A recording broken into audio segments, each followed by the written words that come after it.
What's up, Eagles Nation?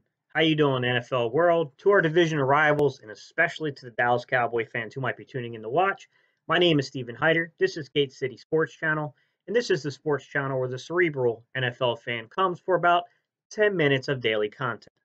Okay, today, guys, I want to talk about a topic that it's popular, guys. Everyone's kind of talking about this topic, and you know, it seems that the momentum might be swinging in a positive favor for some of you huge Von Miller fans because the talking heads. Now, listen, I'm always a little suspicious of how much information talking heads have because sometimes they really miss the mark by a mile. But there seems to be a lot of steam building up around Von Miller. So today, I really want to talk about, hey, what are these games mean this weekend? Because I tell you what, that Kansas City and Denver game has huge implications for a lot of reasons, and we're going to dive into that. Philadelphia's game on Sunday night against the Cowboys, I think, is going to have huge implications for the future of this roster. I want to dive into that kind of topic today, guys. All right, let's get to the content, y'all. If the Broncos lose, then falls to 2-5, and the name Von Miller, superstar pass rusher, will start to be spoken very loudly. Earlier in this week, I made a video to where I said, hey, look, I would love to get Von Miller. I still would love to get Von Miller. That's an elite pass rusher. Those are hard to find, very difficult to find. With that said, I said, look, his contract, it's tough for the Eagles to take that contract on. We could fit, if he's the only player we're going after, we can certainly fit him under contract. But as I looked at the contract again, and I'm going to put this contract up for us all to kind of look as I'm talking through these points, this is what I noticed about Von Miller, okay? So I want to say like 2017 or 2018, he signed a restructured deal to re-sign a 6-year, $114,100,000 contract with $17 million in a signing bonus and $70 million guaranteed. That's a big number. All right, this is what I will say. Looking at those numbers, his base salary is $17 million this year, $17.5 next year, and $17.5 the following year. Now, technically, next year he kind of has an out in his contract to where the dead cap money is less than his salary, so teams would save money by letting him go. My opinion is if the Eagles go out and get a player like this, we may be looking to make him restructure that contract a little bit. So his cap number is like $25 million for the Broncos. Now, the Eagles wouldn't incorporate all that $25 million because what I didn't notice when I was making the video is that, so when you restructure a contract, guys, there's two ways you can do it. You can restructure that money into the base salary, which is not what Denver did. They restructured some of that money back into bonuses. So he's got basically prorated money of the following. He's got a $3.4 million prorated bonus there. He's got a $500,000 prorated bonus, and he's got that $4.225 million prorated bonus, which is from the restructure, okay? Denver could ask the Eagles to maybe eat some of this contract, but I doubt that would get a deal done. So, in my opinion, it looks like if a team's trading for this man, they're probably going to eat that $17 million figure. That makes him a little more expendable than I thought originally. That doesn't mean, guys, that I'm sitting here saying the Eagles are going to go get Von Miller.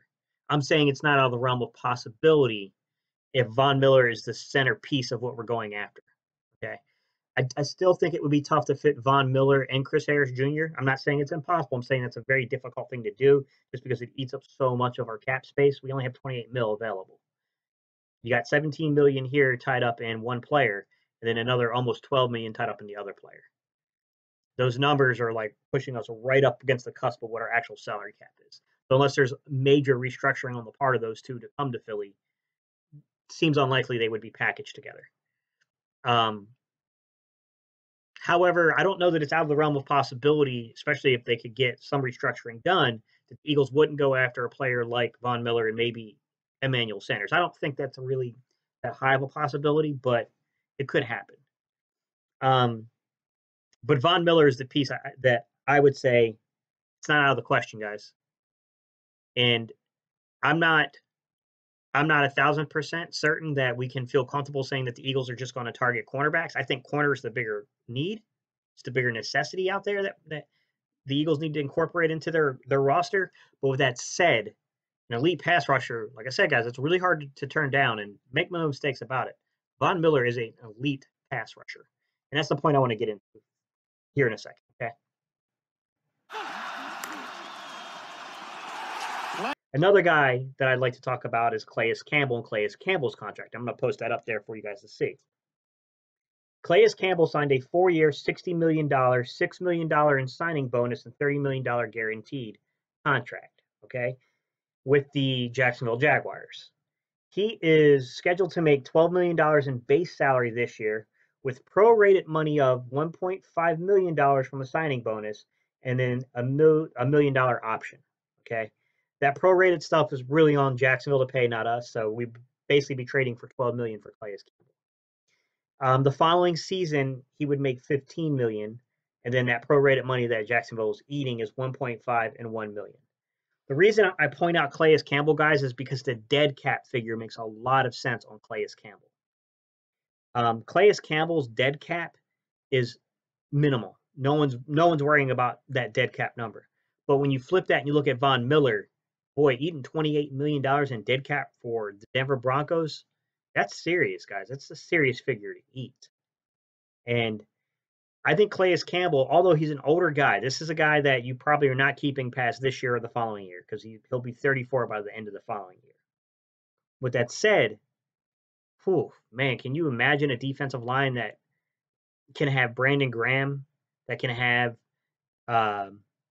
Fletcher Cox, that can have Malik Jackson, that can have Calais Campbell, that can have Derek Barnett? I mean, guys, that's elite level shit there.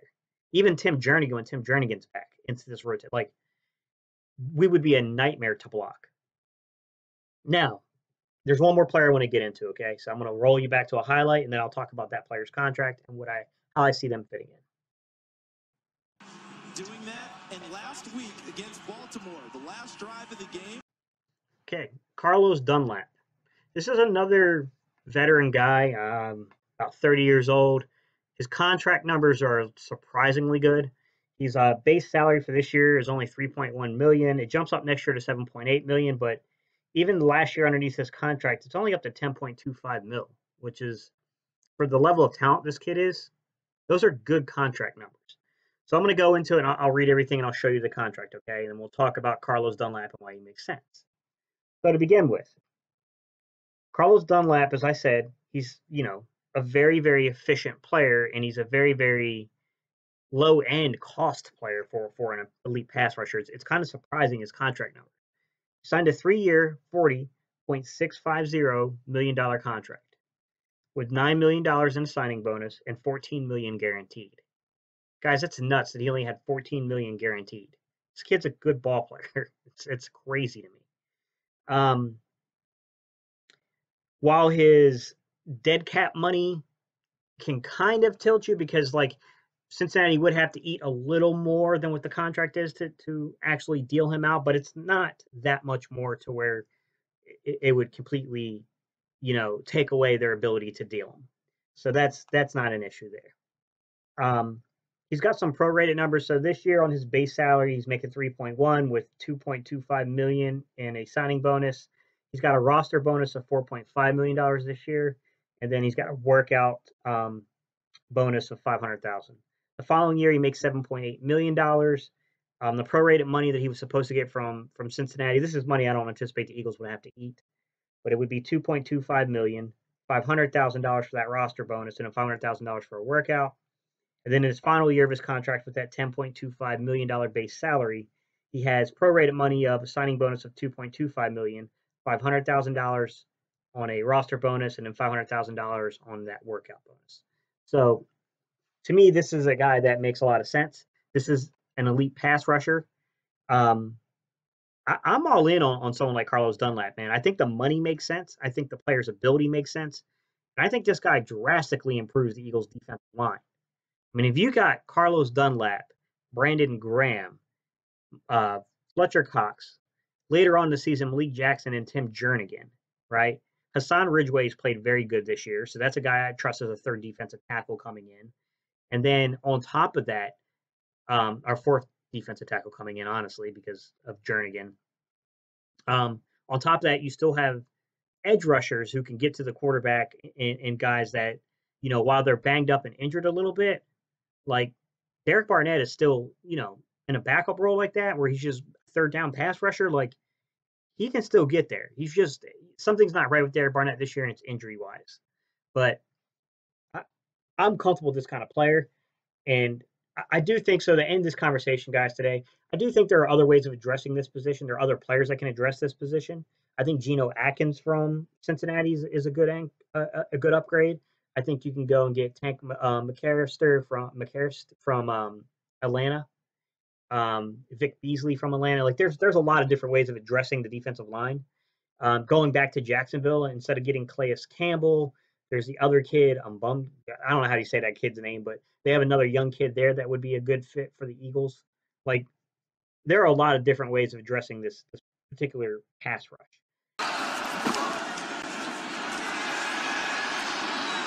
Stafford. All right, guys. Close out my point here. Here's what I'm saying. I feel that we can't rule out defensive line being addressed to fix this defensive woes. And it's going to be really interesting to see what the Eagles decide to do because there's just so many factors playing into this. Number one, the offense is not ticking correctly.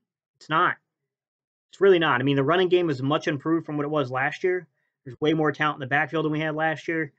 But I'll tell you what, man, the way we designed the roster at the beginning of the year to have that stretch, that vertical stretch in the lineup, it hasn't panned out with Deshaun Jackson's health. And this isn't a knock on Deshaun Jackson. I love Deshaun Jackson. But with that said, like his lack of availability is killing this team right now. On the defensive side, I would say that the way that we had a lack of talent in the running back room last year, we have a serious lack of talent in the secondary this year. Safety play is good. I'm not arguing that. We could use a little depth in the safety room, but you know, our starting safeties are good players. With that said, outside of Rasul Douglas, I don't trust the secondary at all. I don't. And people are down on Rasul Douglas because they don't understand coverage and they don't understand that it was the safety's fault of what was happening last week in Minnesota, that when they were playing the quarter coverage, those two safeties were not doing their job. And that includes Malcolm Jenkins because he got fucking burnt toast too. The one really deep play, if you really watch down the Philadelphia Eagles breakdown, they put that on Malcolm Jenkins because Malcolm Jenkins was supposed to pick up that deep end if essentially your other safety goes and covers the crossing guy in his face. So what ends up happening is they run a long dig route around. It comes right in the face of the second safety all the way to the top side, and he bites on it.